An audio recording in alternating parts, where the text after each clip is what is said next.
আসসালামু আলাইকুম ভিউয়ার, সবাই কেমন আছেন? আলহামদুলিল্লাহ, আশা করি সবাই ভালো আছেন। আমিও ভালো আছি। তো এতদিন পরে কেন আমি আবার চলে আসলাম এই প্ল্যাটফর্মে, সেটাই আপনাদের সাথে শেয়ার করব আজকে এই ভিডিওতে। তো আর কেনই বা ভিডিও আপলোড দিতে পারছিলাম না, সবকিছু তুলে ধরবো আজকে এই ভিডিও। তো রোজার মধ্যে আমি কিছু কিছু ভিডিও আপলোড করেছিলাম, আপনাদের সাথে সবাই শেয়ার করেছিলাম, আপনারা সবাই কম বেশি দেখেছিলেন। তো ভালোই ছিল, কিন্তু আমি আগে যেই বাসাটা ছিলাম আর কি রোজার মধ্যে, সেই বাসাটা আমার জন্য অনেক ছোট হয়ে গিয়েছিল। এক ভিডিও এডিটিং, তারপর ভিডিও শ্যুট, ভিডিও কট, মানে রান্না বান্না কাজের সবকিছুই একা হাতে আমার সামলাতে হতো। দেখা যায় রোজার মধ্যে কাজ বেশি থাকে, এর জন্য আমার অনেক বেশি কষ্ট হয়ে যেত। তো হঠাৎ করে আমি আর কি ভিডিওটা করাটাই বন্ধ করে দিয়েছি। এক তো রোজার কাজ, এর মধ্যে নামাজ থাকে, তারপরে বাসাটা ছিল ছোট, আমার সবকিছু মিলিয়ে একটা হিজিবিজি লাগছিল, তাই আর কি ভিডিওটা আমি আর কি অফ করে রেখেছিলাম। তারপর মাথায় চিন্তা আসলো যে না, আমার একটু বড় ঘর হলে ভালো হতো, তো কাজেরও সুবিধা হতো এবং আমি ভিডিও আপলোড করতে পারতাম।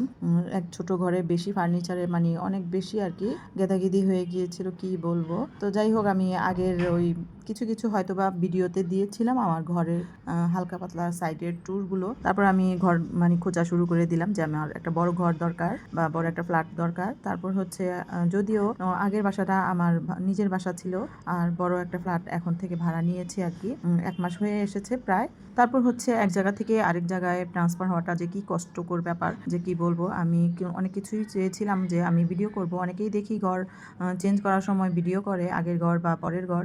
এগুলো আমার আসলে করার মতো এত ধৈর্য মানে কুলায় নাই। তো যাই হোক, এখানে কথা বলতে বলতে কিন্তু আমি এখানে ডিম চপগুলো তৈরি করে নিচ্ছি, এটা আমার নতুন বাসায়। তারপর নতুন বাসায় আসার পরে দেখি যে আমার ফার্নিচার একদমই ফাঁকা ফাঁকা লাগছে, কারণ নতুন বাসার ঘর 4টা আর কি, 3টা বেডরুম, একটা ডাইনিং ডয়ারিং। আর আগের বাসাটা ছিল 2টাই বেডরুম, আর কোনো ডাইনিং ডয়ারিং ছিল না। তো এখানে এসে মনে হচ্ছে যে আমার কিছুই নেই ফার্নিচার। তারপর আবার কিছু কিছু পুরান ফার্নিচার আমি মানে আমার শাশুড়ি বাসা পাঠিয়ে দিয়েছিলাম।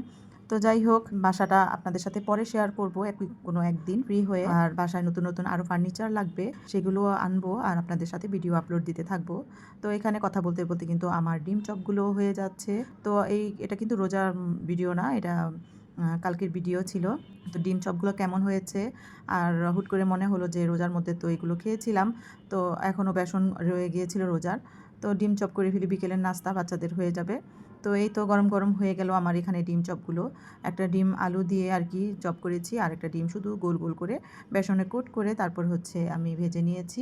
তো ডিম চপগুলো খেতে কিন্তু খুবই মুচমুচে ছিল।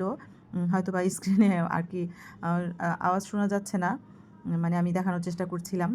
তারপরে এই যে সস দিয়ে বাচ্চারা খেলো অনেক মজা করে, আমি নিজেও খেলাম ওর বাবাকে নিয়ে।